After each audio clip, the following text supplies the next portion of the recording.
पानी देखे आए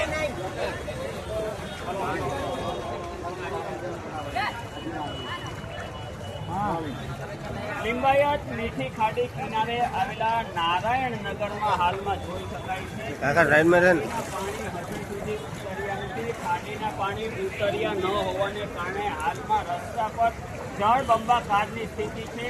આ નારાયણનગરની વાત કરવામાં આવે તો આ બાજુ રેસિડન્ટ વિસ્તાર આવેલો છે અને વચ્ચે રસ્તા વચ્ચે પાણી ભરાયું છે, જળ ભરાવની સ્થિતિ છે. ત્યારે તેની સામેની બાજુ ઇન્ડસ્ટ્રીયલ વિસ્તાર આવેલો છે. આ ઇન્ડસ્ટ્રીયલ અને રેસિડન્ટ વિસ્તારની વચ્ચે જે આગળ ખાડી બ્રિજ છે, આ ખાડીનો જે બ્રિજ છે ત્યાં ખૂબ જ જળ ભરાવની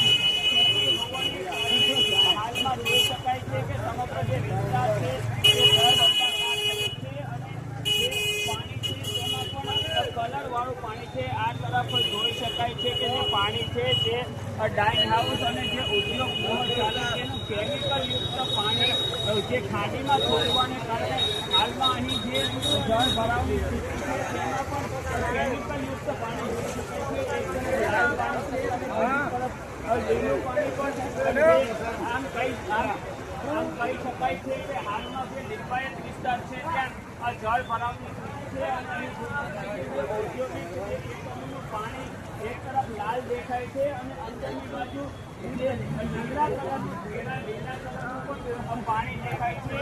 આ કહી શકાય કે જે ઔદ્યોગિક એકમો છે તેમના દ્વારા સીધું જે પ્રદૂષિત પાણી હોય છે તે ખાડીમાં છોડવામાં આવે છે. વરસાદ અટકી ગયો ને 12 કલાકથી વધુનો સમય થઈ ગયો હોવા છતાં હજી સુરતના અનેક વિસ્તારો એવા છે કે જ્યાં પાણી ઓસર્યા નથી. પ્રશાસન દ્વારા આ પાણીને જે નિકાલ માટે કેવી વ્યવસ્થા કરવામાં આવે તે પણ જોવું રહ્યું. કેમેરા પર્સન રાકેશ પાનવાલા સાથે ચેતન બાપડિયા, ABP સુરત.